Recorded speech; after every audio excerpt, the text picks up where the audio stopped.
No, Sí, profesora, está cargando. Sí, sí se ve. gracias, gracias. Entonces ahora vamos avanzando por acá. Todos están ¿no? mudos. No es que son bien, estos chicos bien educados, son bien, no, ellos saben que no se puede, no puedo avanzar bien esta parte. No quiero correr la...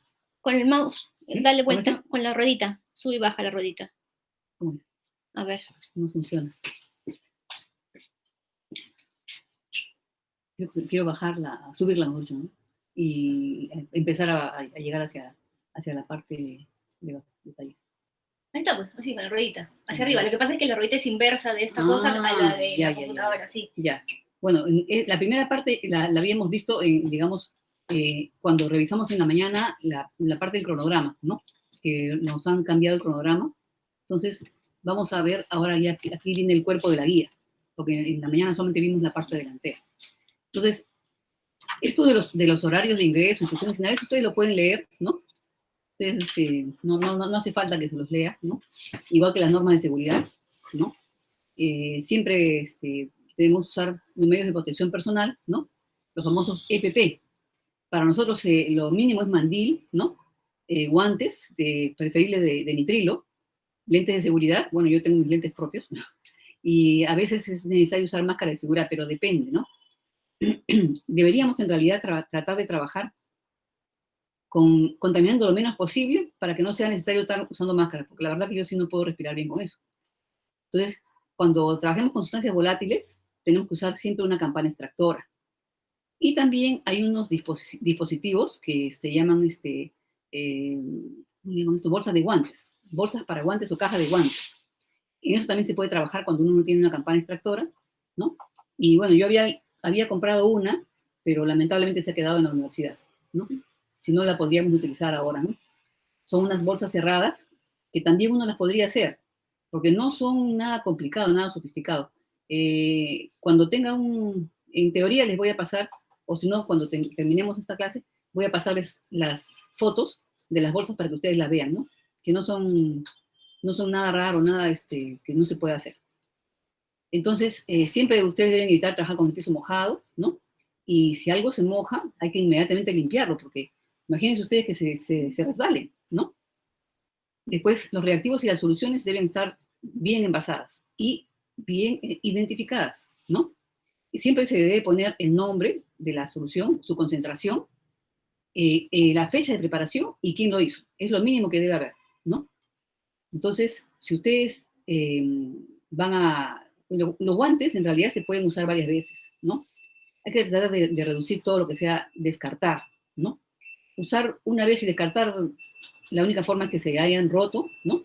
O que se hayan contaminado con algo que no se puede, digamos, remover, ¿no? Pero hay que tratar de reutilizar los guantes. Entonces, se pueden lavar los guantes y se pueden secar, ¿no? Se les vuelve a colocar un poco de talco, ¿no? Cuando se secan. Y hay que siempre lavarse las manos, ¿no? Con jabón, ¿no? Por si acaso, este jabón, que sea un jabón común, ¿no? Porque si ustedes usan jabón germicida, se hacen un daño, ¿no? El jabón germicida no es lo que nosotros debemos usar de manera, digamos, en general, ¿no? Los biólogos recomiendan evitar los jabones germicidas, ¿ya? Nosotros tenemos una microbiota en la piel, ¿no? Inclusive no solamente en la piel, sino en todas partes del cuerpo tenemos microbiota, empezando por el intestino. Y de esa microbiota depende nuestras defensas, así que, por favor, hay que tener mucho cuidado con esto. Solamente jabón común, ¿ya? Y jabón lo más suave posible, no se requiere que el jabón sea, pues, un jabón que les deje la mano reseca, ¿no? Eso no, eso es dañino. No se debe comer durante las prácticas, ¿no? Eso es una medida de precaución, ¿no? Y mucho menos fumar, pues, ¿no? Eso ni pensar, ¿no? Al terminar la práctica hay que dejar todo limpio, ¿no? Todo ordenado, ¿no? Guardado, ¿no? Los materiales en su cajón, ¿no? Que cada uno cierra el candado cuando estamos allá en Cuanti, ¿no? En el laboratorio de Cuanti. Cada uno tiene un cajón con su propio candado, ¿no? Hay que desconectar siempre los equipos, ¿no? Todos los equipos que utilicemos hay que desconectarlos, equipos eléctricos, ya sea estufa, mufla, plancha y balanzas. ¿Ustedes saben la diferencia entre una estufa y una mufla? La diferencia es el rango de temperatura y también la construcción, porque para poder resistir temperaturas del orden de 800, 500, 1000 grados, hasta 1200 y 1600 inclusive, pueden llegar las muflas, ¿no? Dependiendo del rango que se pueda pagar, ¿no? Y estas tienen otra construcción, un material refractario, son unas paredes muy gruesas, ¿no? Y su forma, inclusive la forma en que se abre la mufla es muy importante, porque cuando uno está calcinando algo, las paredes de la mufla están al rojo, están pero terriblemente altas, ¿no? En la temperatura. Entonces, se debe alejar, por ejemplo, no debe estar cerca de una ventana, ¿no? Cosa que lamentablemente en la facultad sí está. No debe estar cerca de una ventana para que no hayan cambios de temperatura bruscos que puedan rajar los refractarios. Y también la forma de abrir la mufla es tratando de que se pierda el mínimo calor, ¿no? La temperatura sea la mínima y que nosotros nos expongamos lo menos posible. En cambio, las estufas, ¿no? Generalmente tienen unas puertas que se abren completamente, ¿no? Se abren completamente y son más delgadas, menos, generalmente metálicas, ¿no? No tienen tantos materiales refractarios como las muflas. La plancha caliente, ustedes ya la han visto, ¿no? Ya la han visto cuando hemos llevado el curso de Quali, ¿no? La plancha ya la vieron. De estas planchas hay muchos modelos, ¿no? Inclusive hay unas planchas que tienen vibración, entonces permiten que uno pueda, digamos, colocar recipientes y agitarlos, ¿no? Sin necesidad de poner, digamos, un agitador magnético. Ya me salió. Aquí está la perrita queriendo participar en la clase, ¿no? Y las balanzas, ¿no? Hay varios tipos de balanzas. Ya hemos visto algo sobre balanzas y mañana, por favor, chicos, asistan todos y ojalá que, bueno, las personas que no puedan, se va a grabar, a la charla sobre balanzas a cargo del ingeniero electrónico de la empresa Metel Toledo, ¿no? De la empresa química suiza, mejor dicho, que representa a Metel Toledo, ¿ya? Siempre también hay que dejar los caños cerrados, pues, ¿no? Nunca se dejan caños abiertos. Entonces, las medidas de primeros auxilios, siempre ustedes deben conocerlas antes de que ocurra el incidente, ¿no? O el evento, porque si no, ya pues puede ser muy tarde, ¿no? Entonces, siempre es bueno que ustedes revisen las hojas de seguridad. Las hojas de seguridad de todas las sustancias que ustedes van a utilizar. Yo en este momento tengo digamos, he comprado cantidades pequeñas de reactivos, ¿no? Para poder, digamos, hacer las prácticas, ¿no? Por esta situación excepcional, ¿no? Pero, digamos, generalmente se compran los reactivos en sus envases originales, ¿no? Y en esos envases hay una etiqueta. Esa etiqueta es muy importante. Antes de utilizar el reactivo hay que leer la etiqueta. Lo menos que podemos hacer es leer la etiqueta, porque también hay unas hojas de seguridad que le llaman MSDS, ¿no? También hay otros nombres más que les dan a estas hojas, que generalmente tienen la mayor parte de información. Hay unas que tienen como 16 secciones. Esas son las más completas. Y tienen mucha información valiosa. En especial, qué se debe hacer en el caso de que uno tenga contacto inapropiado con esta sustancia, ¿no? Por ejemplo, con la piel, con los ojos, ¿no? ¿Qué cosas se hacen, no? Por ejemplo, si a uno le cae ácido en los ojos, si fuera sulfúrico, Dios mío, es bien, bien bravo, ¿no? Bien, bien peligroso, ¿no? Entonces, si son ácidos que no son sulfúricos, ¿no? Dice que hay que lavar inmediatamente con abundante agua de caño. Luego con solución de bicarbonato de sodio al 2% después de acudir al médico. Luego acudo al médico. El ácido sulfúrico prácticamente es ya pues un poco difícil, pues. Inmediatamente habría que tratar de limpiarse, ¿no? Y muchas veces se utiliza el bicarbonato también en los ojos, ¿no? Para los ojos, una solución de bicarbonato. Y en otras ocasiones se utilizan también ácido bórico, ¿no? O bórax. Pero generalmente es la solución de bicarbonato, ¿no? Álcalis en los ojos, ¿no? Hay que lavar inmediatamente con abundante agua, ¿no? O de caño. Luego con solución de ácido bórico al 1%, ¿no?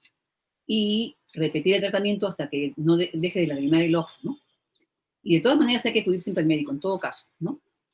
Las quemaduras, por ejemplo, si tenemos quemaduras con ácido sulfúrico concentrado o ácido acético glacial, este acético glacial es muy, muy fuerte, ¿no? A pesar de ser un ácido débil, en contacto con la mano y también hasta respirándolo, es sumamente fuerte.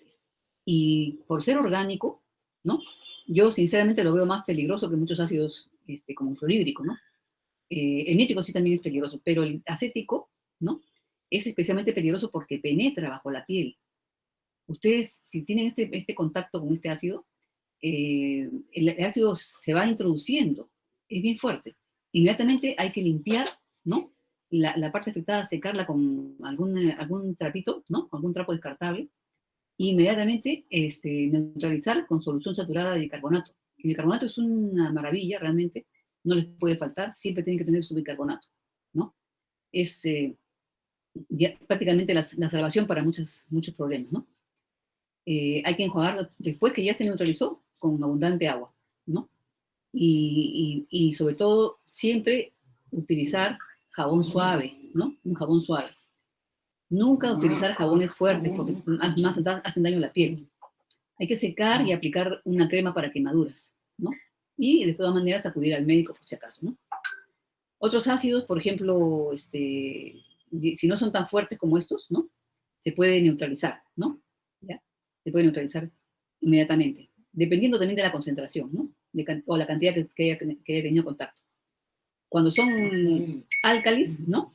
Siempre también es mejor secar primero, o sea, quitar lo más que se pueda, retirar lo más que se pueda, y el saldo, digamos, lo que queda en la piel, hay que lavarlo con abundante agua, ¿no? Y el ácido bórico también es muy bueno acá, en este caso, ¿no? El ácido bórico es muy útil, ¿no? ¿Ya? Ya cuando no sientan ardor, se lavan con agua nuevamente y se seca con gasa, ¿no? Siempre es importante aplicar una crema, ¿no? Una crema suave, hidratante, ¿no? Una crema hidratante. Y acudir al médico. Entonces ahora vamos a ver, ya vamos a entrar en el procedimiento y en los fundamentos del método, el principio del método, ¿no? La determinación gravimétrica de una caliza. Y dice, el principio se basa en la separación de los constituyentes. Primero que nada, acá tiene que haber una disolución, ¿no? Sino que acá está un poco resumido. En la disolución de la muestra, ¿no? Luego hay que separar, ¿no? A los constituyentes de la muestra, ¿no? ¿Ya? Una vez que está disuelto, ¿no? Por si acaso, disuelto y diluido no es lo mismo, ¿eh? Hay personas que confunden una cosa con la otra, ¿ya? Disolver es prácticamente descomponer la muestra en los constituyentes, ¿no? Más sencillos, en un determinado solvente, que puede ser el agua, ¿no? O el ácido, un agua con ácido, que si de repente, según las características de la muestra, son sus propiedades, ¿no? Ahora, mediante la adición de reactivos, ¿no? En una secuencia ordenada, conducen a la formación de compuestos. Bueno, acá está. Ya. Una vez que está separada los constituyentes de la muestra, vamos a ir adicionando reactivos en un orden determinado, ¿no? Una secuencia ordenada, para formar compuestos poco solubles con cada uno de los iones a determinar. Por ejemplo, si nosotros empezamos con hierro, ¿no? Vamos a hacerlo generalmente por una precipitación con amoníaco, cloruro de amonio, pero como no tenemos, vamos a ver qué hacemos, ¿ya? Entonces, digamos, los precipitados obtenidos, ¿no? Que son las sustancias poco solubles, ¿no? Que deben ser estequiométricas, como habíamos visto en la mañana, ¿no? Deben reaccionar estequiométricamente en forma completa, rápida, ¿no? Y dar un producto final que sea definido, de fórmula definida, ¿no? Que se pueda pesar. Estos precipitados obtenidos son filtrados, ¿no? Y para ser filtrados, en la mañana recuerdan ustedes que hablamos que debían tener un tamaño de partícula adecuado, un tamaño de cristal, ¿no? Adecuado, que no atraviese el papel de filtro, ¿no? Y que sean lo más puros posible. Y lavados, ¿no? En el filtro se lavan, en el vaso también, y luego, al final, generalmente se calcinan. Algunos no, algunos se calcinan, otros no, por si acaso, ¿ya? No todos se calcinan, pero en esta determinación sí van a ser calcinados, si es que podemos hacerlo, si no, no, ¿no? Y se obtienen productos estables para ser pesados, ¿no? Esto es importante, productos estables para ser pesados. Recuerdan en la mañana que les comentaba, por ejemplo, si ustedes hacen precipitar al oxalato, al calcio como oxalato, ¿no? Lo que va a precipitar es una mezcla de dos productos que van a tener 2 o 3 moles de agua. Entonces, si no se sabe cuál es la proporción de esa mezcla y todo esto, no se puede utilizar esa fórmula, porque no hay una fórmula definida, ¿no? No se puede utilizar para los cálculos. Entonces, lo que se hace es calcinarlo, ¿no? Pero primero, antes que nada, cuando se precipita se hace, digamos, se envejece para que tenga una sola mol de agua, ¿no? Y a ese producto ya digamos, se le lleva a calcinar. Pero como, digamos, para que sea estable, es preferible que llegue hasta carbonato de calcio, ¿no? Entonces se calcina, ¿no? Pero si en caso nosotros no podemos hacerlo, de repente podríamos tratar de ver la forma de pesarlo como tal, ¿no? Como oxalato. A ver, entonces acá vamos a hacer el procedimiento, dice. Determinación de la humedad. Siempre es necesario conocer la humedad, ¿no?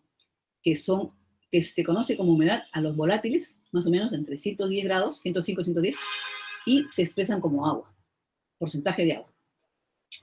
Entonces, esto se va a realizar en crisoles, ¿no? En crisoles, que vamos a mostrarles después, ¿no? Los crisoles, que son de porcelana, ¿no? Que previamente deben ser sometidos a la temperatura, ¿no? De 110 grados. O sea, si van a ser sometidos a 110 grados, tienen que calentarse previamente a 110 grados. Y si esos crisoles nosotros los vamos a llevar primero a 110 grados y después a hacer la misma, digamos, con el mismo crisol, vamos a hacer un procedimiento a 1000 grados, entonces quiere decir que nuestro crisol debería estar a 1000 grados, ¿no? Un tiempo parecido al que se va a someter la muestra. ¿Por qué? Ustedes se van a dar cuenta que hay cambios, ¿no? En el crisol, es afectado, también pierde masa y hay una serie de cosas. Hasta inclusive hay absorción de la muestra y todas esas cosas, ¿no? Ahora ustedes van a ver, les voy a mostrar cuando empezamos a hacer la práctica, ¿no? Lo que podamos hacer, o algunas cuestiones que ustedes que podamos hacer en este laboratorio que tiene sus limitaciones. Vamos a ver cómo un crisol se ha deteriorado por el uso. A ese no lo vamos a utilizar. Les voy a mostrar ese crisol y les voy a mostrar un crisol en buen estado, ¿no? Nuevecito. Entonces eso, primero vamos a hacer la determinación de humedad, ¿no? Volátiles a 110 grados expresados como agua. Entonces, ¿qué se hace? Se pesa en el crisol de porcelana, ¿no? Y este crisol de porcelana yo siempre les recomiendo que sea un crisol de forma baja, ¿no? Ustedes pueden ver en internet, y no sé si les pasé la vez anterior también, figuras de crisoles, si no, tengo ahí unas figuras de crisoles, que son de forma alta y de forma baja. Se las voy a pasar ahora, también se las voy a mostrar, porque tengo justamente un crisol de forma alta y otro crisol de forma baja. Lo van a ver físicamente. Ustedes van a notar que la forma alta es bastante delgado, ¿no? Y la boca tiene menor diámetro. Entonces, si ustedes pesan, por ejemplo, una muestra muy grande para ese crisol, ¿no? Van a tener una capa muy gruesa, ¿no? De muestra. Acá dice pesar 0,5 gramos de muestra, ¿no es cierto?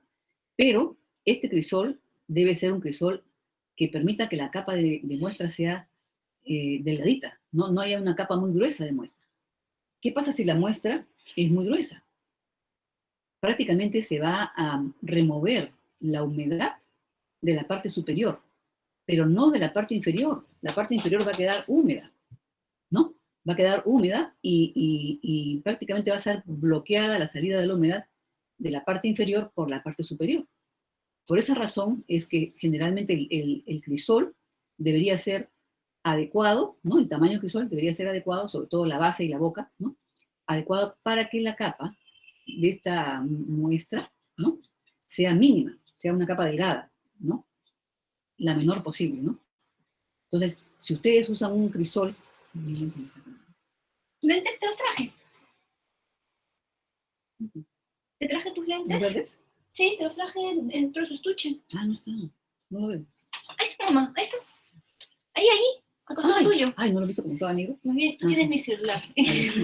Disculpen los bloopers. Voy a poner estos lentes. Es que con estos lentes veo... no, estoy peor. Está peor. Tienen que ser estos. Ya. Lo que pasa es que yo uso estos lentes para la computadora porque tienen antirreflex, pero son para ver más cerca, ¿no? Acá estoy viendo un poco de lejos. Entonces, miren, los crisoles, ¿no? Deben tener, como le digo, suficiente área en la base y también en la boca ancha, que son los de forma baja, para que esa muestra pueda ser secada, ¿no? En un tiempo adecuado y que no haya problemas, ¿no? De prácticamente que la muestra esté a medio secar, o sea que solamente se seque por encima y muy parcialmente por abajo. Entonces, eso, por ejemplo, les trae resultados variables, ¿no? Si ustedes tienen mucha variación en una muestra que se supone que está homogénea y todo esto, es porque probablemente sea esta una de las causas, ¿no? Que la capa que se ha puesto de muestra sea demasiado gruesa, ¿no? Entonces, esas son consideraciones muy importantes. Luego, una vez que está pesada la muestra, y miren, acá también ustedes deben tener en cuenta que esto no se va a pesar exactamente 0,50, 0,000, no, de ninguna manera. Ustedes pueden pesar rápidamente, ¿no? Dejando que la balanza se estabilice el mínimo tiempo necesario. Pueden pesar 0,4995, 0,4980, pueden pesar 0,5023, qué sé yo, cualquier peso alrededor de esto, cercano a esto, ¿ya? La cuestión es que conozcan el peso exacto. Y acá ustedes se dan cuenta que esto tiene 4 decimales, ¿no? O sea, hasta 10 milésimos de gramo. Esas son las balanzas analíticas, digamos, las más sencillas, ¿no? Y ya saben ustedes que tienen cierta variación en el último decimal, que es el decimal incierto, ¿no? Ya, entonces, dice acá, a colocar en la estufa a 110 por una hora, ¿no? 110 por una hora. Bueno, nosotros no tenemos una estufa, pero tenemos un horno, ¿no? Eléctrico, que de repente podríamos utilizar como por lo menos para hacer una simulación, ¿no? Y que ustedes puedan tener una idea, ¿no? De cómo se trabaja, ¿no? Recuerden que lo principal en este momento no es tanto tener resultados exactos, ¿no? Esas cosas, sino conocer los principios y las formas de operar, ¿no? Eso es lo más importante, ¿no? Los fundamentos es lo más esencial. El criterio es vital, ¿no? Entonces, una vez que ustedes tienen ya que transcurrió esa hora, vamos a retirar el crisol tomándolo con pinzas adecuadas, que también hemos adquirido, ¿no? Para poder equipar el laboratorio. Entonces, le tomamos con unas pinzas adecuadas, ¿no? Y lo vamos a colocar en un desecador. Ustedes dirán, bueno, yo supongo que ustedes han visto algún desecador, ¿no? En alguno de los cursos, ¿no? Y en especial en cuantitativo es muy importante el desecador. El desecador es un equipo, ¿no? Que permite colocar la muestra que está, digamos, que ha sido sometida a calor, para que se enfríe en condiciones especiales, ¿no? Condiciones, digamos, diferentes a las del ambiente, para que esta muestra no recupere la humedad perdida, porque si no, de nada serviría haber hecho todo el trabajo, ¿no? De haberla secado, porque inmediatamente la muestra de enfriarse, inmediatamente va a recuperar todo lo perdido, ¿no? Porque se va a estabilizar con el ambiente. Entonces, este desecador es un recipiente cerrado, ¿no? En el cual hay una pequeña abertura por la parte superior y tiene paredes generalmente gruesas de vidrio, pero también hay algunos desecadores de aluminio, por si acaso, ¿no? Entonces, estos desecadores tienen, en la parte baja, tienen digamos, un soporte, como un soporte, debajo del cual va a haber una sustancia que es deshidratante. Entre las más usadas está la que se conoce como sílice amorfa, y en inglés le llaman silica gel, ¿no? La silica gel, como se llama en inglés, es sílice amorfa, ¿ya? La sílice amorfa permite que tengan ustedes un ambiente más seco, ¿no? Un ambiente seco. Y eso es lo que hace que sea útil el desecador. Para que el desecador sea útil, además, debe ser hermético. Entonces, generalmente tiene una tapa, un reborde, que vamos a ver después con unas fotos, ¿no? Tiene un reborde bastante ancho, ¿no? De cierta, digamos, una cierta, digamos, superficie, que va a coincidir con una superficie semejante de la tapa. La tapa es sumamente pesada. Esa tapa del secador se va a mover deslizando el secador. Nunca se levanta la tapa como cualquier tapa, sino se desliza. Y para que se pueda deslizar y también para que pueda ser hermético, debemos colocarle una grasa que sea lo más inerte posible en esta zona que les digo, ¿no? Que tiene un reborde. Ese reborde debe estar cubierto interiormente por la grasa, pero no en cantidad excesiva tampoco, ¿no? Y la grasa más utilizada actualmente es la silicona, ¿no? Una grasa siliconada. Pero como, digamos, nosotros hemos podido conseguir vaselina, que se usaba también antes, ¿no? Hemos conseguido una vaselina sólida, ¿no? Así como una pasta. Entonces, vamos a hacernos un pequeño desecador, ¿no? ¿Ya? Y porque, bueno, tampoco no se puede comprar todo de golpe, ¿ya? Entonces, hemos hecho un pequeño desecador que lo estamos, digamos, implementando, ¿no? Y inmediatamente que se deja un tiempo, preferible es inclusive estandarizar el tiempo, ¿ya? Cuando uno hace determinaciones, Andy, ¿puedes contestar?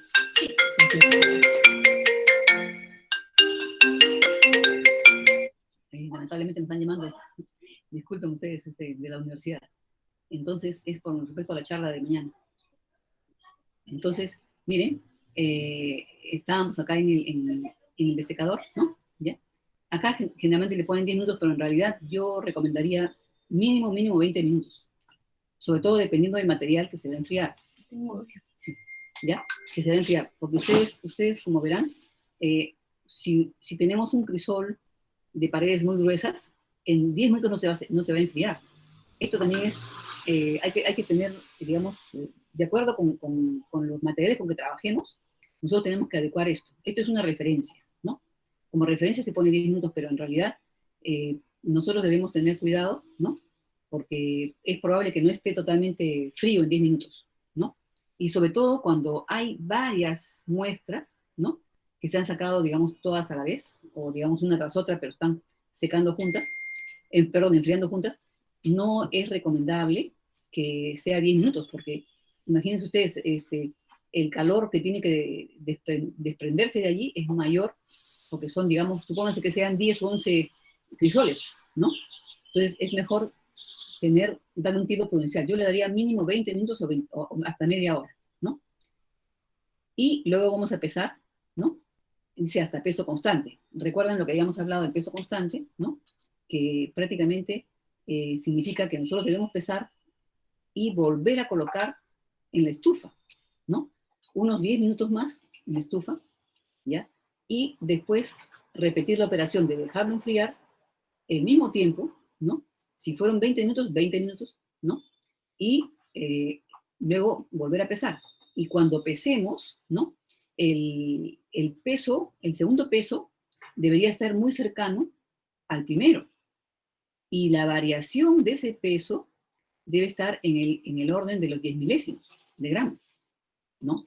Debe estar, por ejemplo, ser alrededor de 0,0003, por ejemplo. Eso sí es aceptable. Puede ser por arriba o por abajo, ¿no? Eso no es problema, ¿no? No se extrañen si, por ejemplo, después tenga .0003 más que cuando pesaron al inicio, ¿no? Eso es el error propio de la pesada, ¿no? Recuerden ustedes la incertidumbre de la balanza, ¿no?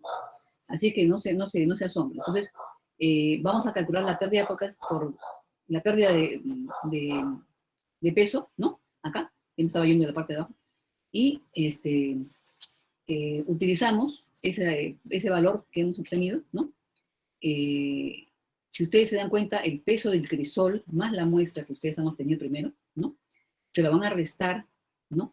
Al peso del crisol más residuo y van a tener lo que se ha perdido. Y eso, pero ese es el valor absoluto, ¿no? Eso debe estar dividido, ¿por qué? Por el peso de la muestra que pusimos. Entonces, ahí sale el porcentaje de humedad, y eso multiplicado por 100, evidentemente, ¿no?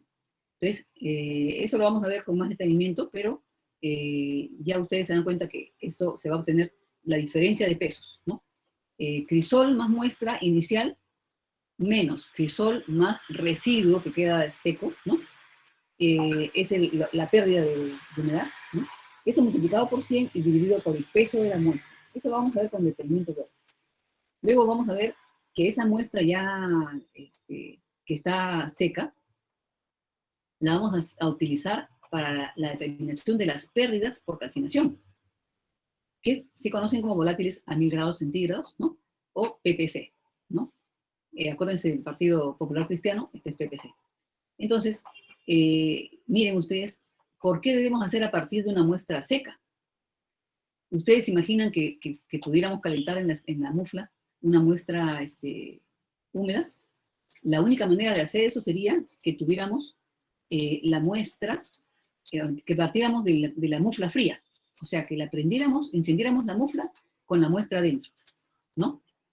Y hay, digamos, en volátiles hay algunos principios, algunos acuerdos que se hacen entre los productores, ¿no?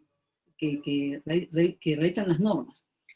Algunas pérdidas por calcinación se expresan en base húmeda y otras se expresan en base seca. Y entonces, acá, por ejemplo, si utiliza uno esta muestra que pesó acá, en la parte de humedad, se utiliza ese peso, ¿no? Como peso inicial, y el peso de aquí, el peso final de la calcinación, va a salir su porcentaje de humedad en base húmeda. Perdón, el porcentaje de pérdida por calcinación en base húmeda. Pero si ustedes utilizan el peso final de esta parte de la humedad, o sea, la muestra seca, ¿no? Y le restan al peso de muestra seca, que no va a ser 0,5, sino va a ser un poco menos, ¿no? Le restan este peso, ¿no? El peso calcinado, del residuo calcinado, van a obtener el porcentaje de pérdida por calcinación en base seca, ¿no? Eso es muy importante que ustedes sepan porque, digamos que dependiendo, como les digo, del producto que sea, ¿no? De la materia prima o del producto que sea, se acostumbra a hacerlo o en base seca o en base húmeda. Generalmente se hace en base seca, ¿no? Ya, entonces ahora, después de esta determinación, esta determinación se va haciendo, ¿no? Digamos, en forma paralela a esta que está acá, ¿no? La determinación de humedad y luego la pérdida por calcinación se van haciendo en una porción de muestra, ¿no? Y en unos equipos, digamos, térmicos. Pero mientras tanto, mientras se pone esta muestra, nosotros vamos haciendo la determinación del ácido silícico, pero en otra porción de muestra, ¿no? ¿Y cómo se va a hacer esto? Primero que nada hay que preparar la muestra, ¿no? Hay que disolverla, ¿no? Entonces vamos a pesar también 0,5 gramos de muestra de la caliza, ¿no? Y la vamos a pasar a un vaso de 250, ¿no? 250 mililitros. Es preferible inclusive pesar, ¿no? Si la balanza lo permite, pesarlo en el mismo vaso, ¿no? Si es posible, pesarlo en el mismo vaso, para no estar haciendo transferencias, pero si no, se pesa por diferencia, ¿no? Cuando ustedes pesan por diferencia, o sea, pesan en una... Angie, Valentina está acá adentro. Cuando ustedes pesan, sí, cuando ustedes pesan, por ejemplo, los 0,5 gramos de muestra aproximadamente, ¿no? Un valor conocido, y la transfieren a un vaso de 150, van a utilizar un recipiente, ¿no? Que puede ser un vidrio reloj, o puede ser una vasijita, ¿no? Algo pequeñito, la pueden pesar, y cuando ustedes la viertan, puede ocurrir dos cosas, o que ustedes le agreguen agua y transfieran toda la muestra, o que ustedes le pongan, simplemente transfieran lo que cae de la muestra y vuelvan a pesar la tara, ¿no? O sea, la tara del recipiente de pesado con una cantidad de muestra que haya quedado ahí en un poco de polvo adherido, ¿no? ¿Ya? Eso se hace cuando hay muchas personas que necesitan pesar, ¿no? Es más práctico hacer eso, ¿no? Porque, a menos que cada uno tenga su vidrio reloj para pesar, ¿no? O su pesafiltros. Entonces, ahí dice que se agregue 10 mililitros de ácido clorhídrico 6 normal, ¿no? Como yo les mencionaba, el ácido clorhídrico 6 normal, que es el 1,1, ¿no? Es más agresivo que el ácido clorhídrico concentrado, ¿no? Y vamos a utilizar 10 mililitros, ¿no? En este caso, esta muestra posiblemente tenga hierro y es recomendable utilizar lo que dice acá. Pero igual vamos a calcular nosotros qué tanto ácido requiere esta muestra. Entonces, vamos a calentar hasta disolver, pero calentar suavemente, no se requiere un calentamiento enérgico, ¿no? Porque a ustedes les consta que el ácido clorhídrico ataca fácilmente al carbonato. Entonces, no requerimos hacer una disolución fuerte. Y siempre se debe, digamos, utilizar vidrio de reloj para cubrir el vaso, ¿no? Esto es muy importante. El vidrio de reloj evita que se pierdan muestras por proyección. O sea, prácticamente si nosotros vamos a llevar a seco, con mayor razón de hacerlo con digamos, un vidrio de reloj. Esto, ¿por qué se lleva a seco, dirán ustedes, ¿no? ¿Por qué se lleva a seco y por qué repetimos el tratamiento con ácido clorhídrico, ¿no? Porque se va a formar ácido silícico. Si está presente la sílice, que es muy probable que esté, debido justamente porque es un mineral, es probable que tenga sílice, esa sílice, para poderla filtrar una vez ha sido atacada por el ácido, ¿no? Se va a formar ácido silícico. Este ácido silícico es un ácido gelatinoso. Ustedes bueno, no lo han podido observar, no lo vamos a poder observar acá porque no tenemos ácido clorhídrico, pero el ácido silícico es un ácido generalmente gelatinoso. Es incoloro, pero cuando está presente el hierro, principalmente, van a verlo de color amarillo, ¿ya? Se va a ver un gel amarillento, si es que está presente el hierro. Y eso mismo le va a indicar si es que hay hierro o no hay hierro, ¿no? O por lo menos si hay hierro en cantidades apreciables. El ácido silícico, para que nosotros lo podamos filtrar, tenemos que convertirlo en un anhidrido, ¿no? O sea, tenemos que deshidratarlo. Acuérdense ustedes que el ácido es un anhidrido, ¿no? Hidratado prácticamente, ¿no? Entonces, ahora le vamos a hacer la operación inversa, vamos a deshidratar al ácido silícico para convertirlo en el SiO2, que es el anhidrido silícico. Entonces, vamos a hacer esa operación de llevar a seco, ¿no? Y la vamos a repetir inclusive, ¿no? La vamos a repetir con ácido clorhídrico para poder tener prácticamente sílice, como arena, ¿no? Entonces, cuando ya quede blanco el residuo, que es prácticamente la sílice, se coloca en la estufa, ¿no? Por 10 minutos el vaso, ¿no? Para que tenga una mejor, digamos, sea más suave el tratamiento, ¿no? Más suave que una plancha. Y después de eso, ya que tenemos un residuo seco, ¿no? Vamos a disolverlo con 10 minutos de ácido clorhídrico 1,2, que simplemente va a ser para tomar, ¿no? Remover lo que estaba adherido a las paredes, al fondo del vaso y disolver lo que constituye prácticamente la parte de calcio, de magnesio, si es que tiene, ¿no? Si hubiera hierro, ¿no? Y que solamente quede como material insoluble o material poco soluble la sílice, ¿no? Y vamos a calentarlo nuevamente con agua destilada, ¿no? ¿Ya? Ya es una solución diluida de ácido clorhídrico 1,2 y lo vamos a disolver en caliente, ¿no? Pero suavemente, ¿no? Para poder filtrar. Ahora vamos a preparar un papel de filtro, ¿no? Estos papeles de filtro que se llaman, que son conocidos como la marca Waldmann y otros más, ¿no? Hay muchas marcas, ¿no? Pero la marca Waldmann es la más antigua, digamos, y la más usada, ¿no? Entonces, aquí le dicen Waldmann número 40, ¿no? Entonces, es un tipo tiene una clasificación por abertura el tipo de abertura del poro, ¿no?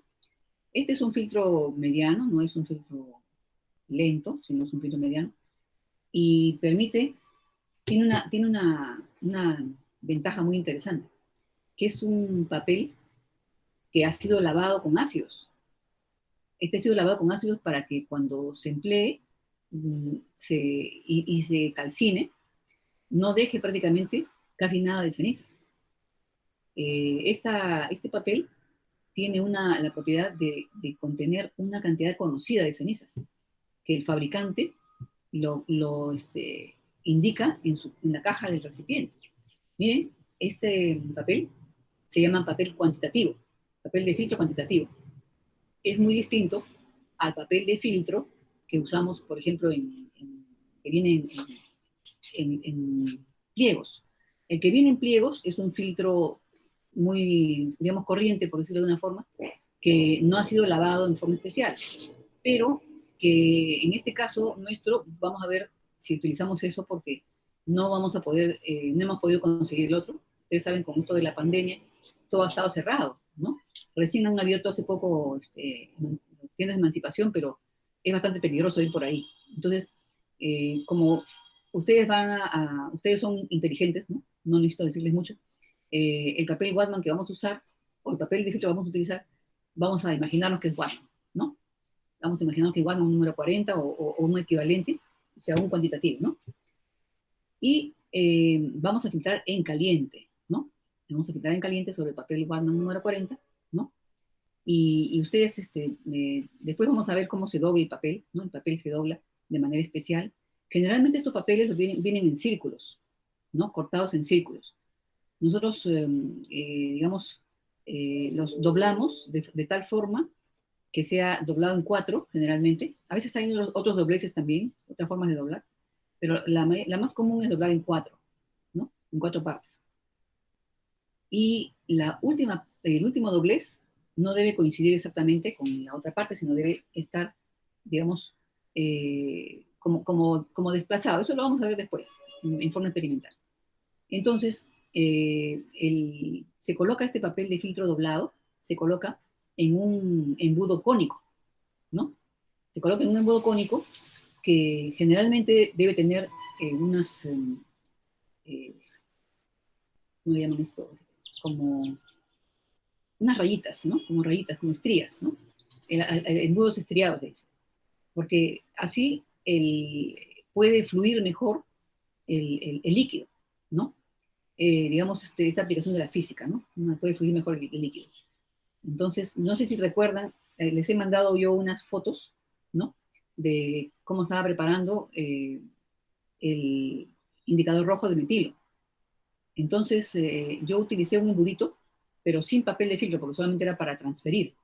Un pequeño embudito, y si uno, digamos, usa el embudito y lo cierra totalmente en la boca del recipiente en donde va a ser recibido el líquido, hay un rebote, un efecto de rechazo, ¿no?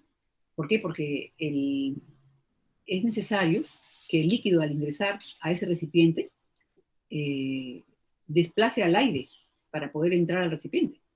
Y como no se podía hacer esto porque el embudo cerraba toda la boca, entonces había que colocar o un soporte de embudo o un dispositivo como el que yo les puse en la foto. Entonces, si han visto, yo les mandé por el WhatsApp, les mandé con pequeña, un pequeño objeto que impedía que se cierre totalmente la boca del frasquito con el embudo. Entonces, si ustedes no tienen un soporte, tienen que hacer eso, ¿no? Pero generalmente se utiliza un soporte para embudos, ¿no? Entonces, luego de eso, vamos a continuar. Una vez que ya ustedes terminan de pasar, de recibir el líquido, ¿no?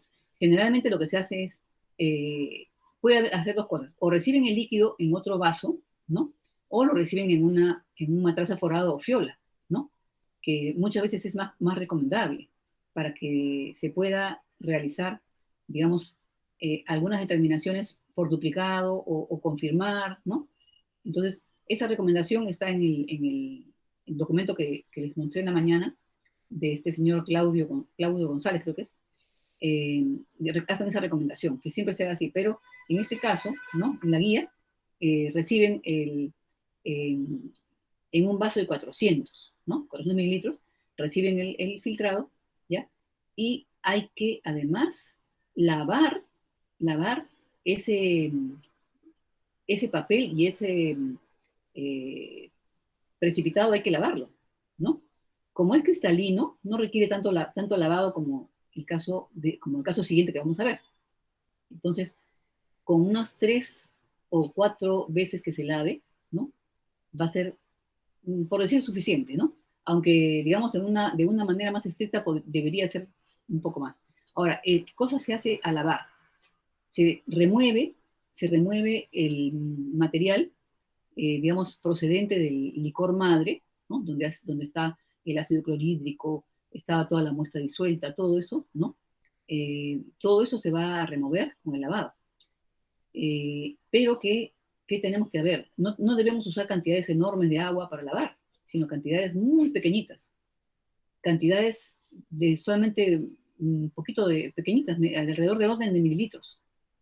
Y mientras se usa menos y se repite más veces, es mucho más eficiente el lavado. Ustedes pueden hacer un solo lavado, por ejemplo, con 10 mililitros, y eso sería más ineficiente, sería un lavado muy mal hecho. En cambio, si ustedes hicieran 3 repeticiones con 3 mililitros cada una, o con 2, ¿no? Inclusive hasta puede ser, eh, simplemente un par de mililitros y hacerlo 4 o 5 veces, ¿no? Es mucho más eficiente. También deben recordar que si ustedes lavan demasiado, ¿no? Es posible que haya también pérdidas por solubilidad, ¿no? Entonces todo eso se tiene que tener en cuenta. Y según la naturaleza del precipitado, va a ser la forma de lavar. En este caso, por ejemplo, la sílice es un poco soluble y se puede lavar con agua destilada, caliente inclusive, por 3 veces sin problemas. Y luego se va a colocar este papel de filtro con el contenido adentro, ¿no? Bien, digamos, cerrado, mi papel cerrado va a ser un paquetito, y ya cuando escurrió, por supuesto, lo colocan en un crisol que también debe haber sido previamente sometido a la temperatura a la cual se va a llevar la experiencia, ¿no? Se va a llevar la práctica. Si ustedes lo van a poner pues a 950 grados, como dice ahí en la parte C, ¿no? Acá en la parte C, 950 grados, por 30 minutos, entonces quiere decir que también ese crisol debería haber sido sometido antes, ¿no?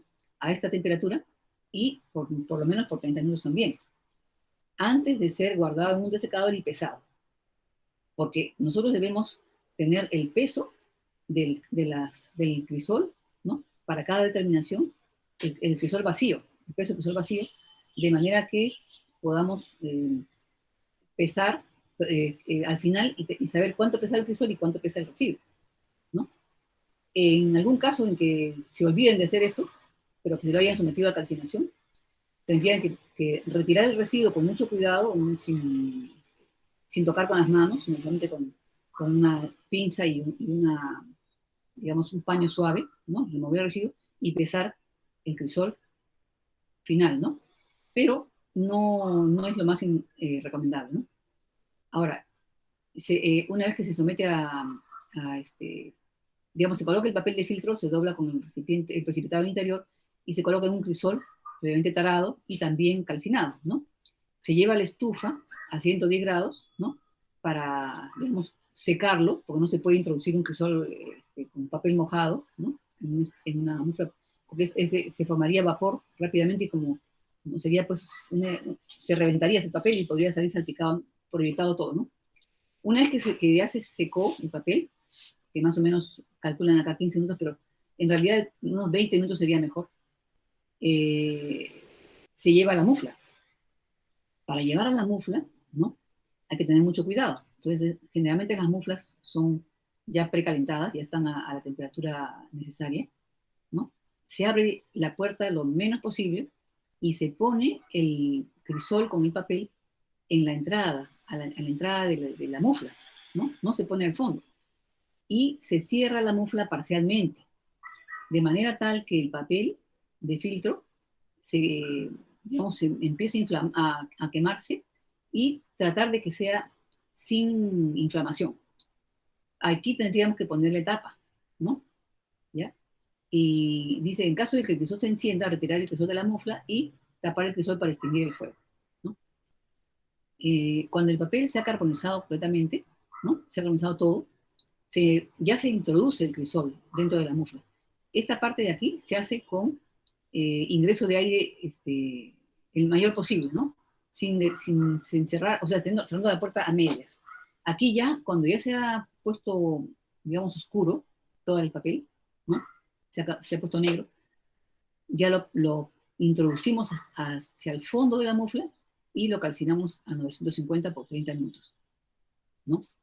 Entonces, dice, bueno, es normal que el carbón adquiera un resplandor rojizo al quemarse, ¿no? Pero no debería inflamarse. Eso es lo que ellos recomiendan, que no se inflame. Aquí, enfriar y pesar rápidamente, ¿no? Enfriar y pesar rápidamente. Anotar el peso obtenido, ¿no? Enfriar siempre en el desecador, ¿no? Y pesar rápidamente en la balanza. Pero acá hay que tener siempre cuidado cuando ustedes ponen un recipiente en las muflas.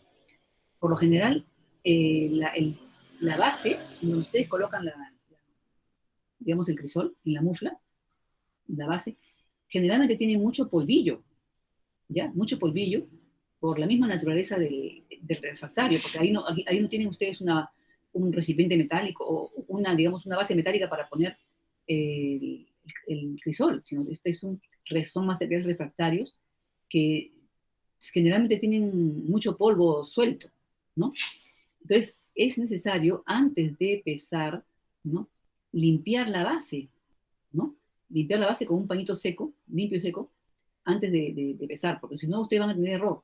Y ustedes se van a dar cuenta que han tenido ese error cuando pesan en los crisores y dejan sucia el platillo de la balanza, ¿no? Esas cosas no están escritas acá, pero uno por experiencia se da cuenta, ¿no? ¿Ya? Es necesario limpiar, porque si no, ustedes tienen ahí un error, van a tener un error por exceso, ¿no? Van a tener un peso mayor del que debería ser. Eso se llama un falso positivo, porque va a ser más alto el resultado. Y eso que va quedando en el platillo, ¿no? Prácticamente ustedes no saben cuánto fue, ¿no? Entonces, antes de pesar, limpien la base, ¿no? Así hay que tener siempre un pañito limpio junto a la balanza para limpiar esta base, ¿no? Y pesar rápidamente, ¿no? Anotar el peso. Entonces, ¿cómo se calcula esto? Es parecido al cálculo de la humedad, ¿no? Si ustedes se dan cuenta, son pérdidas. Entonces, lo que se pierde se calcula a partir del peso, ¿no? Y como les decía hace un rato, ¿no? Si ustedes quieren expresar esto en base húmeda, van a utilizar el peso inicial, ¿no? Que obtuvieron a la hora de que iban a hacer la humedad, ¿no? Hacen uso de ese peso, ¿no? Y a eso le restan el peso del residuo que tienen ustedes después de haber calcinado, ¿no? Y esa diferencia de esos dos es las pérdidas que ha sufrido esa porción de muestra. Entonces, si ustedes dividen esa pérdida de peso por el peso de la muestra original también, ¿no? Y lo multiplican por 100, todo ese resultado sale el porcentaje de pérdidas por calcinación en base húmeda. Y si ustedes lo quieren expresar en base seca, ¿no? Entonces utilizan el peso, ¿no? De la muestra que secaron, ¿no? Del residuo seco, como, digamos, como peso de referencia. A ese peso, ¿no? Ustedes le restan el calcinado, el peso de residuo calcinado, y también lo dividen por ese mismo peso de muestra seca. Entonces tienen ustedes ahí la pérdida por calcinación en base seca, que en realidad es, en mi opinión, ¿no? A mi modo de ver, es como debería hacerse el cálculo, porque al decir pérdida por calcinación, se está diciendo que solamente es lo que se ha perdido al calcinar. En cambio, si ustedes incluyen en la humedad, esa pérdida, están sumando dos pérdidas. Una pérdida que se hace a 110 grados, ¿no? Que se lleva a cabo a esa temperatura, y otra pérdida que se hace por calcinación verdaderamente a temperatura mayor. Pero, bueno, hay discrepancias en eso y hay algunas personas que dicen no, se expresa en base húmeda, ¿no? Pero, como le digo, eso depende ya de los acuerdos y de las normas que corresponden a cada muestra, ¿no? Las especificaciones de los proveedores y todo esto, ¿no? Una vez que ustedes han, digamos, obtenido el ácido silícico, ¿no? Recuerdan que cuando se hizo la filtración, se recibió en un vaso de 400, ¿no? El filtrado. Entonces, ahora vamos a ver cómo se prepara esto, ¿no? Este filtrado. Dice, diluir el filtrado a volumen total de 100 mililitros, ¿no? Aquí ya es diluir, no es disolver, porque el filtrado ya está disuelto, sino que acá es aumentarle agua, ¿no? Y eso sí es diluir. Aumentarle agua hasta un volumen total de 100 mililitros, ¿no? Con agua destilada, y agregar 5 gotas de peróxido, ¿no? El peróxido de hidrógeno concentrado, o si no, 3 mililitros del agua oxigenada al 3%, que es la que venden en las farmacias, ¿no? Entonces, ¿esto para qué se hace? Se hace para oxidar, ¿no? Al hierro férrico, y si hubiera manganeso también, ¿no? Los dos, hierro ferroso a férrico y manganeso, o si hubiera, por ejemplo, si fuera una manganocalcita o si tuviera algo de manganeso, ¿no? Pasaría el manganeso a MnO2, ¿no? Entonces, vamos a calentar para que esto suceda, ¿no? Necesitamos un poco de energía, calentar casi a ebullición, y dice agregar 2 mililitros de cloruro de amonio al 10%, que lamentablemente no tenemos porque también es controlado, y luego amoníaco concentrado, que tampoco tenemos, hasta reacción alcalina tornasol. Y esto va a causar, digamos, una precipitación, ¿no? Y si es que hubiera aluminio, ¿no? Justamente para eso está el cloruro de amonio, para que precipite también el aluminio, ¿no? Porque si solamente ponemos amoníaco, es probable que si tenemos aluminio se disuelva, ¿no? Recuerden ustedes en Quali, ¿no? Por eso decía que la base de Quali es muy importante para Quanti, ¿no? Ahora, esta operación que está acá, ¿no? De obtener el precipitado de hierro, nosotros hemos conseguido urea, ¿no? Y con la urea, quiero ver si es posible, ¿no? Hay un método, un procedimiento que se llama precipitación homogénea. La precipitación homogénea, te voy a tomar un poquito de agua. Yo te traigo. Disculpen. La precipitación homogénea es una precipitación muy distinta que se da en un medio en el cual se genera, ¿no? Se va a generar poco a poco, por hidrólisis, generalmente se va a formar el reactivo que va a causar la precipitación. O sea, que la urea va a dar lugar poco a poco a la formación de amoníaco, ¿no? Entonces, digamos, esa formación paulatina del amoníaco hace que el hierro, por ejemplo, y el aluminio también, ¿no? Reaccionen de manera muy lenta y muy, digamos, y les dé tiempo a ordenarse, ¿no? Sale un precipitado de una calidad superior al que se obtiene con amoníaco y cloruro de amonio. Es un precipitado cristalino, prácticamente, ¿no? Porque, digamos que lo que ocurre cuando se hace la precipitación con amoníaco y cloruro de amonio es que se forma realmente de manera muy rápida, por ser sumamente insoluble el hidróxido férrico, ¿no? Por ser sumamente insoluble también el dióxido de manganeso, todo esto, se forma demasiado pronto, demasiado rápido, una velocidad muy grande. Y eso le impide que sea cristalino. Entonces se producen precipitados amorfos.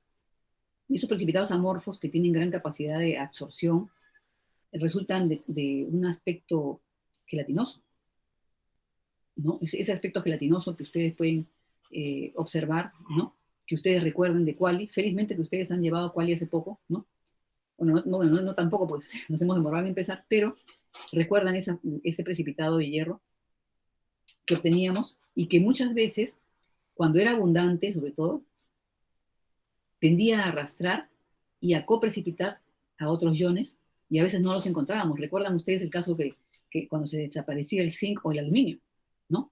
Era porque justamente había sido arrastrado por este hierro, ¿no? Que era con tanta capacidad de absorción, ¿no? Entonces, bien, ¿no? Ustedes acá, vamos a tener un precipitado, ¿no?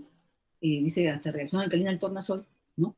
Y lo vamos a hacer hervir por 5 minutos para que este precipitado pueda flocular, ¿no? Para que pueda flocular y no ser tan fino tampoco, ¿no? Entonces, ahora vamos a filtrar y lavar el precipitado. Entonces, este precipitado lo vamos a filtrar en caliente, ¿no?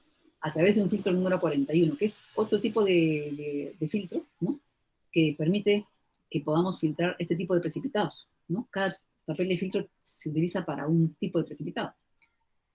Entonces, vamos a recibir el filtrado, ¿no? Vamos a colocar el papel de Whatman, este 41, lo vamos a colocar en un embudo cónico, ¿no? Y vamos a recibir el filtrado en un vaso de 400, igualmente como hicimos anteriormente, ¿no? Que va a ser para análisis de calcio, ¿no? Entonces vamos a lavar el precipitado con solución de cloruro de amonio al 1% por unas 3 o 4 veces y luego con agua caliente, ¿no? Ahora ustedes dirán, ¿por qué esto se lava así? ¿No? Justamente porque el cloruro de amonio, ¿no? Tiene la ventaja no solamente de que puede volatilizarse, sino que además va a impedir, ¿no? Que este precipitado de hierro, ¿no? Y de si estuviera aluminio o manganeso, no se disperse, ¿no?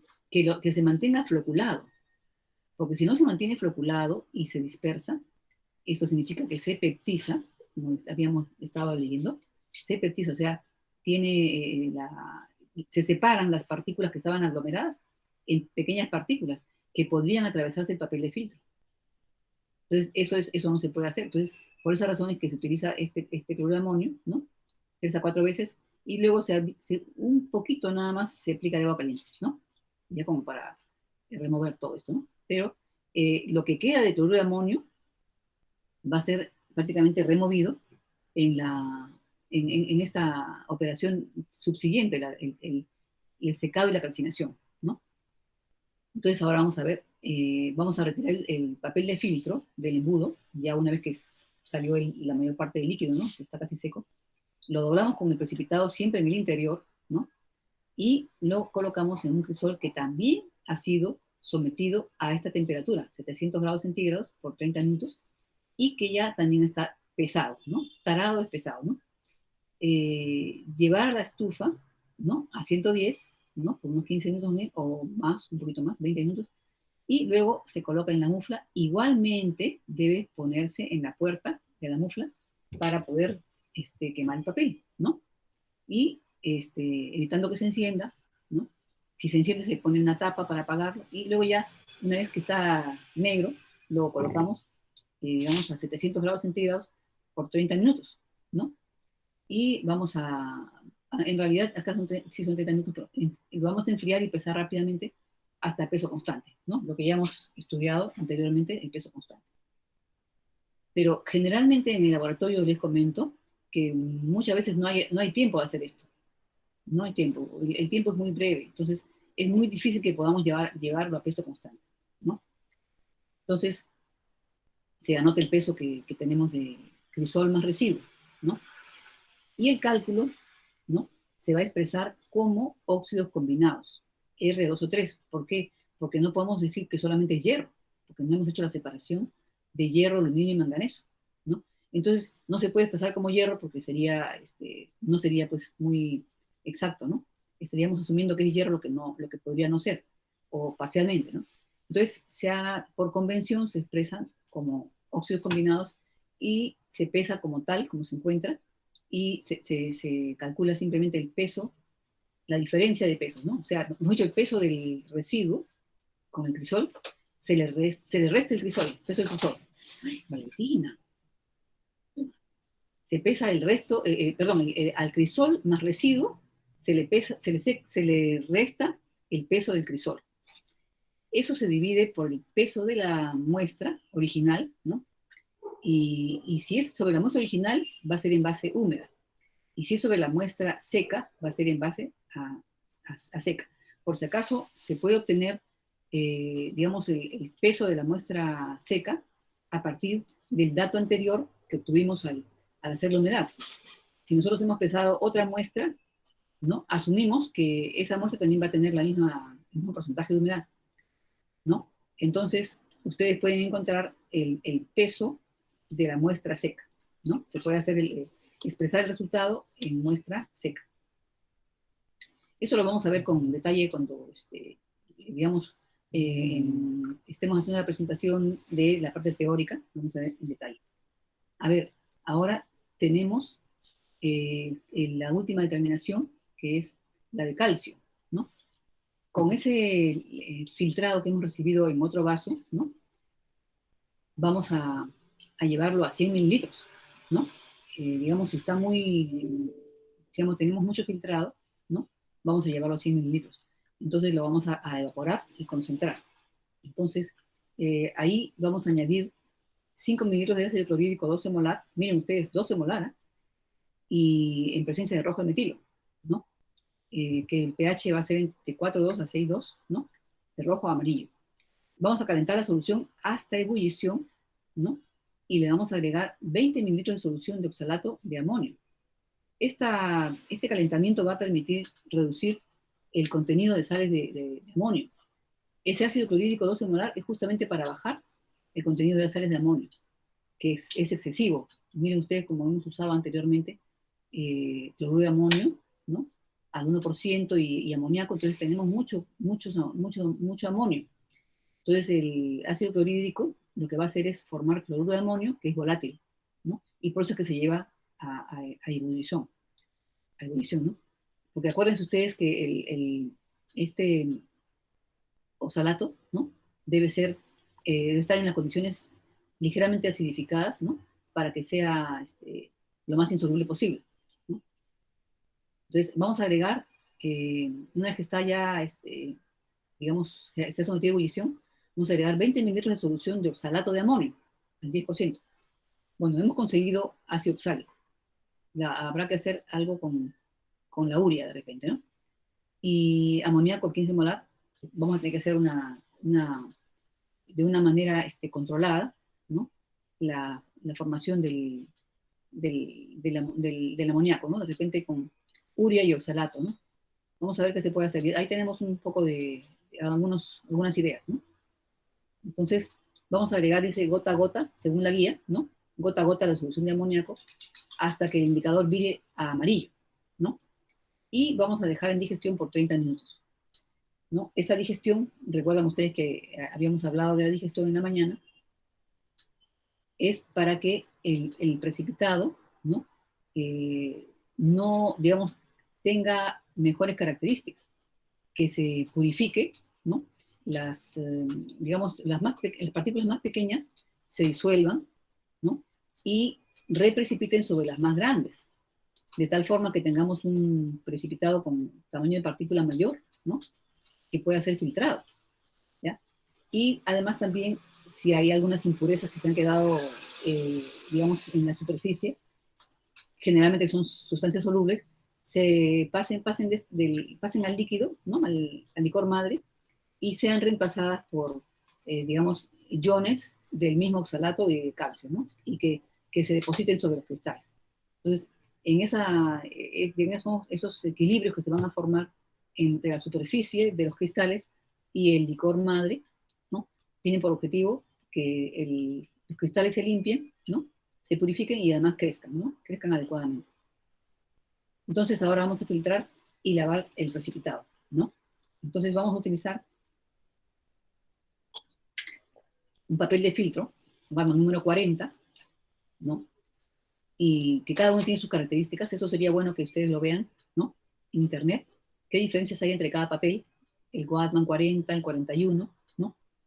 ¿Qué diferencias hay entre ellos? ¿Y por qué se utilizan para un tipo de precipitado y no para el otro, ¿no?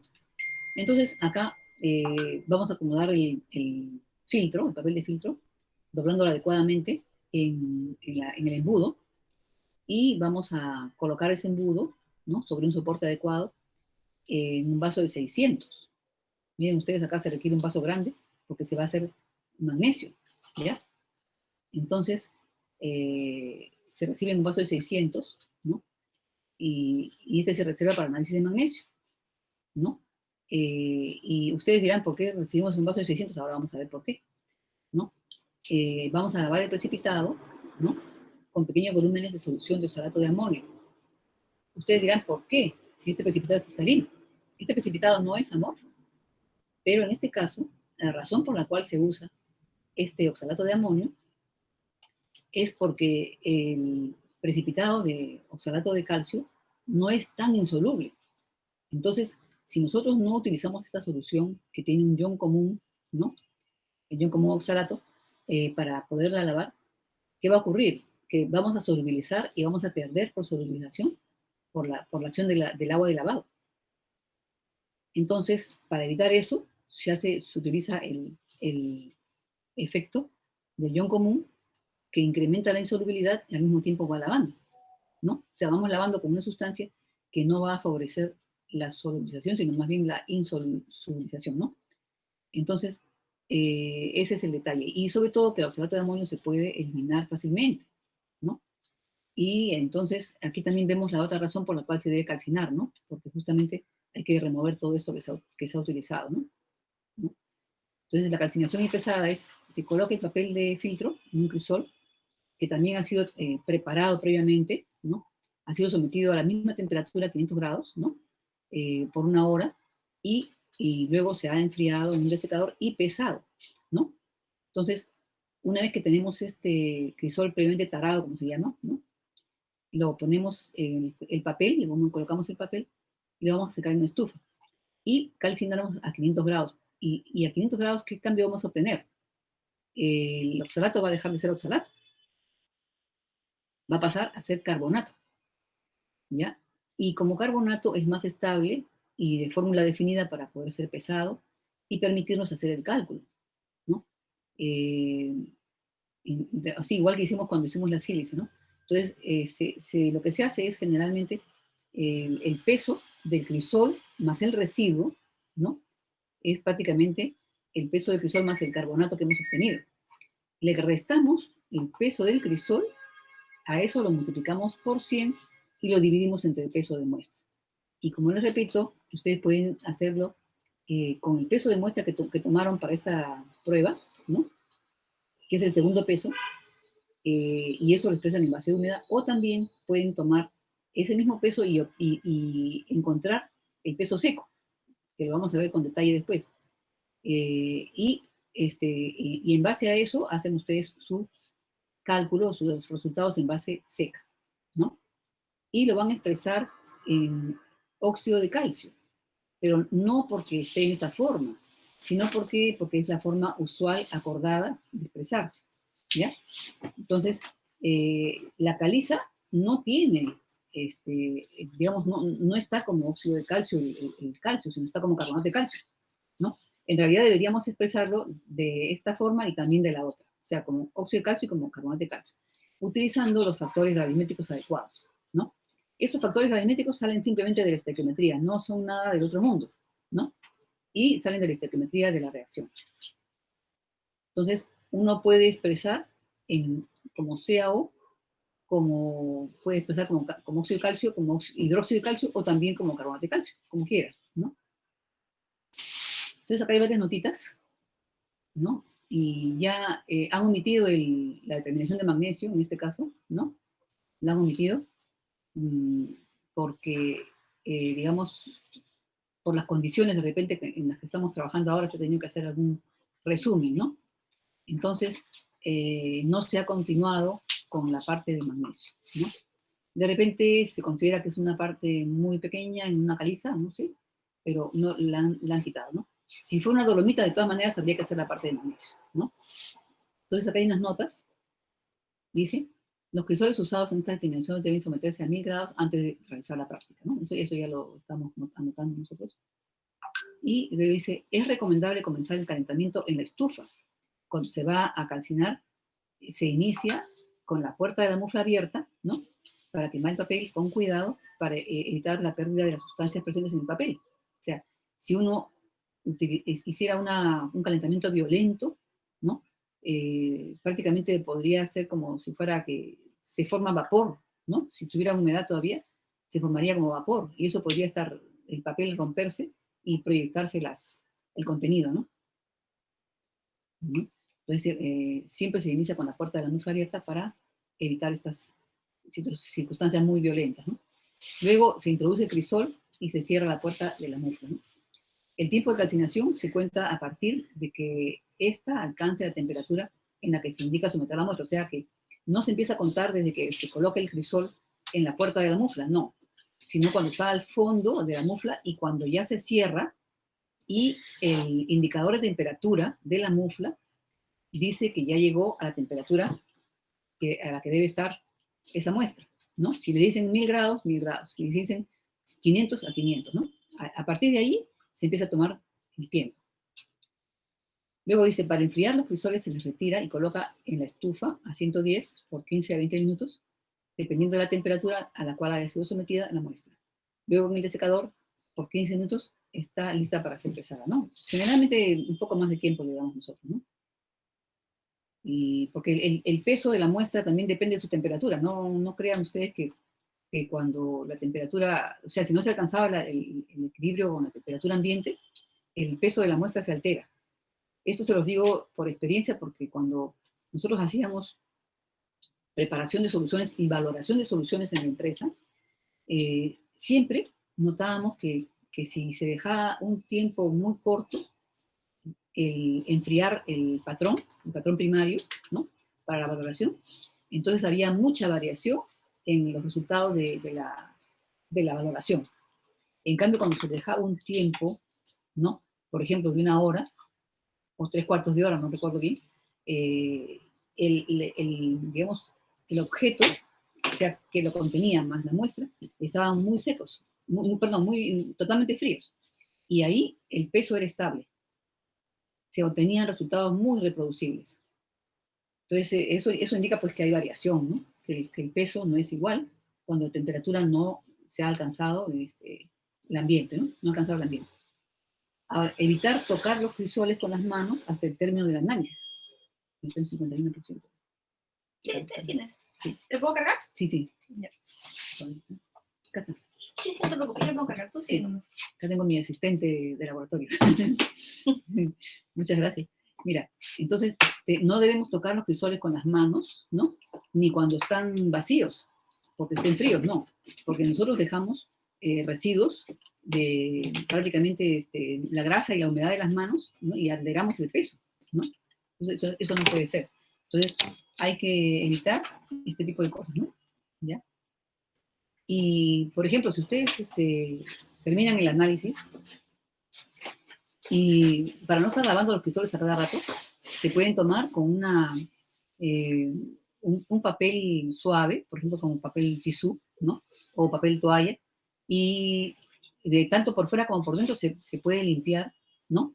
Y se evita lavar, ¿no? Si en caso la muestra, o digamos lo que se ha colocado allí, no ha dejado manchas o cosas así, ¿no?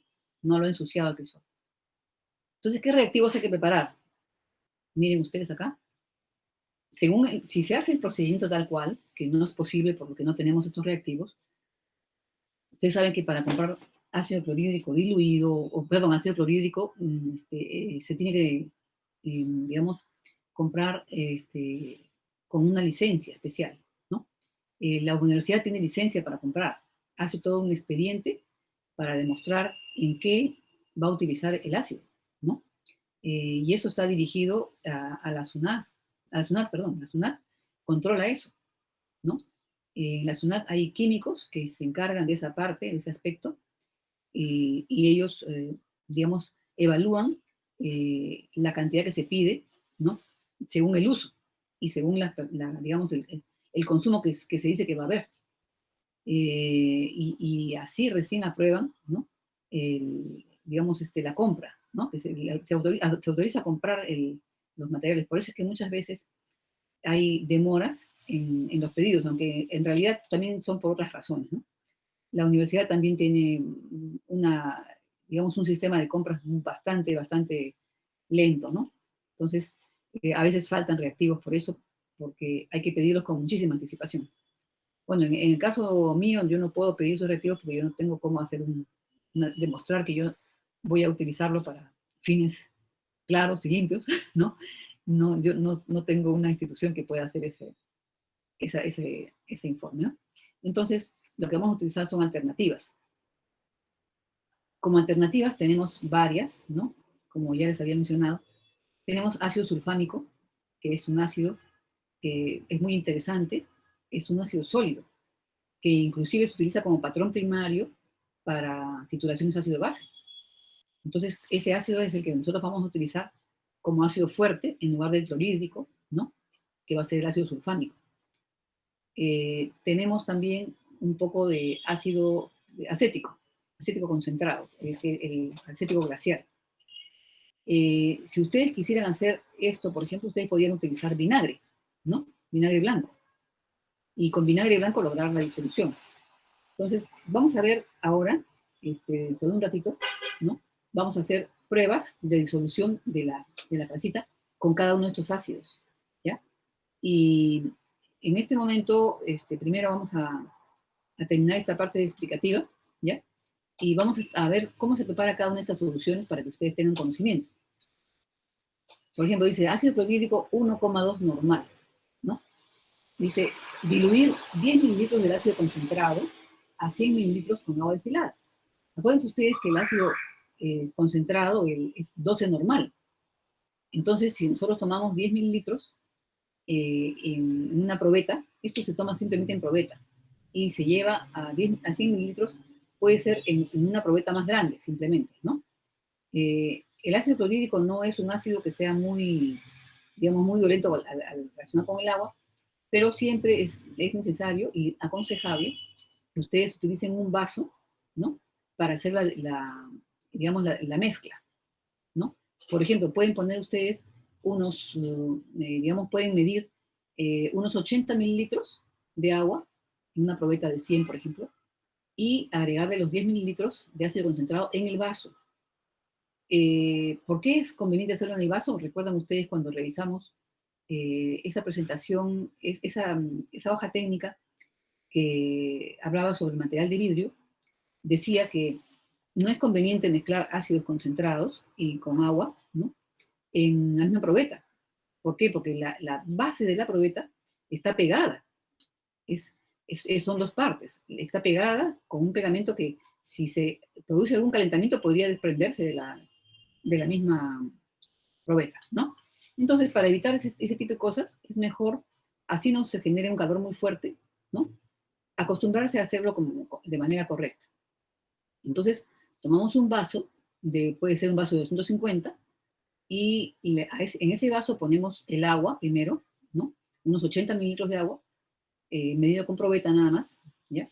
Y le agregamos los 10 mililitros de ácido concentrado, bajo campana, ¿no?, digamos, por la pared. Siempre se agrega por la pared, ¿no? Se puede inclinar un poquito el vaso y se va agregando por la pared. Y los 10 mililitros que restan, ¿no?, los 10 mililitros que restan los pueden agregar a la probeta, como lavando la probeta, ¿no? Y eso se lo vierten al mismo vaso.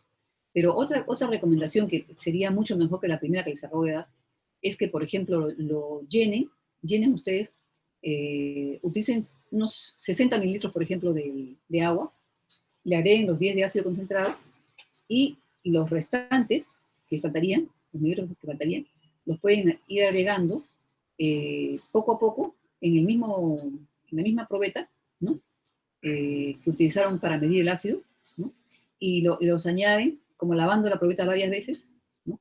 Lavan la probeta varias veces y lo vierten al recipiente donde ustedes están preparando el ácido, ¿no?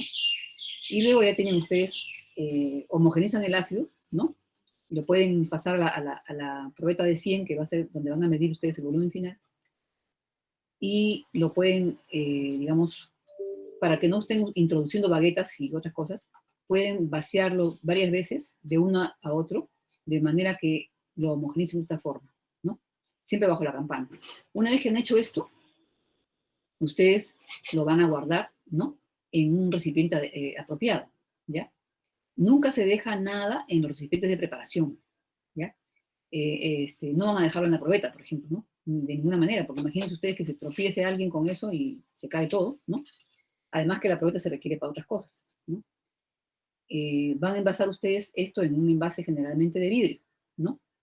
Y lo van a tapar y etiquetar, ¿no? Hay que poner, como les decía, el nombre del ácido, su concentración, la fecha de preparación y la persona que lo preparó, sus iniciales, ¿no? Es lo menos que deben poner.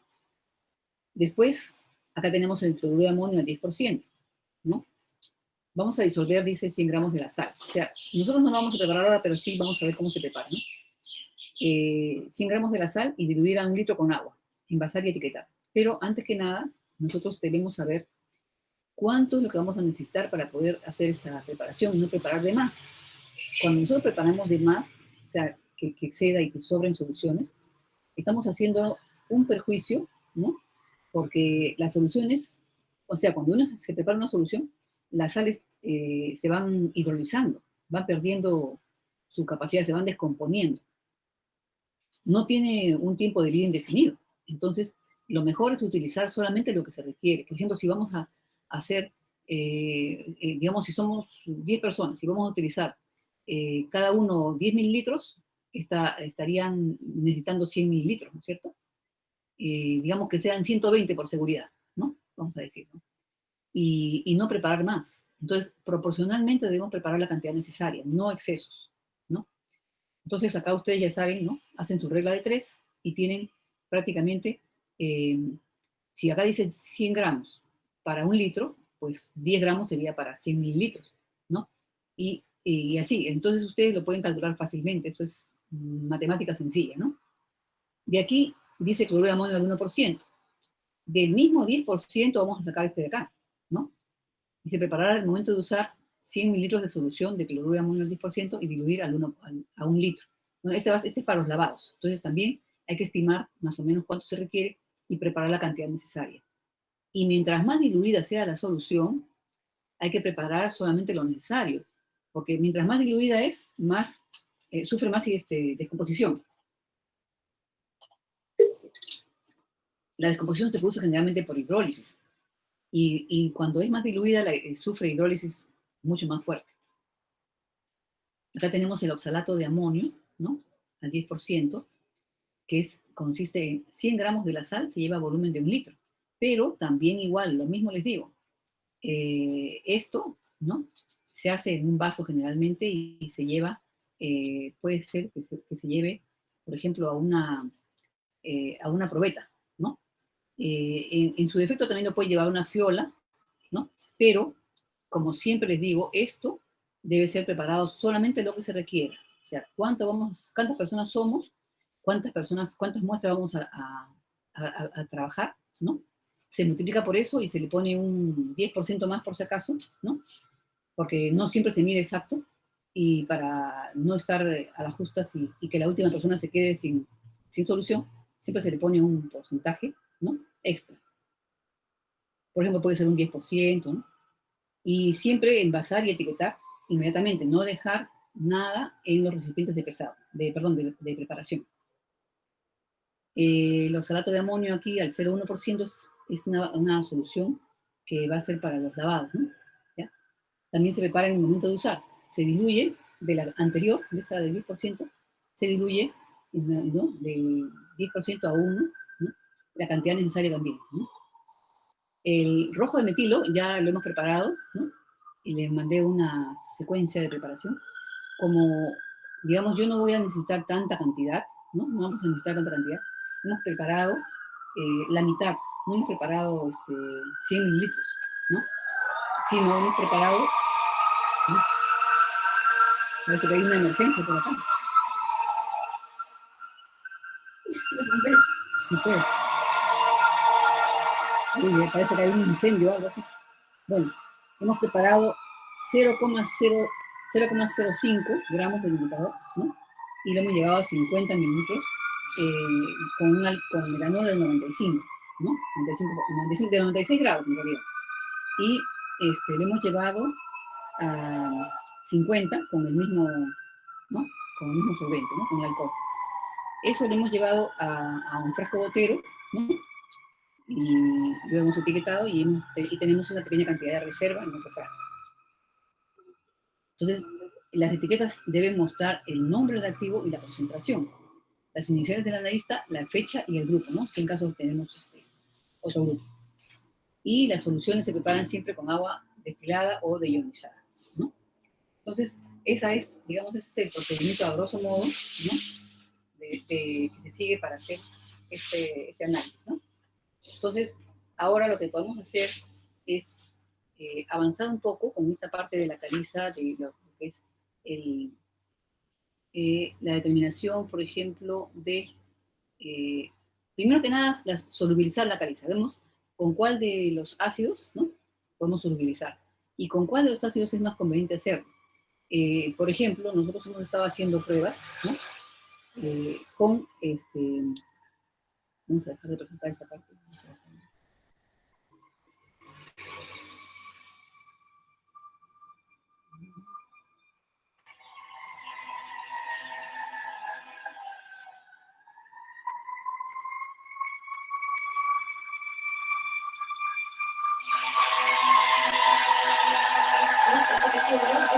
Sí,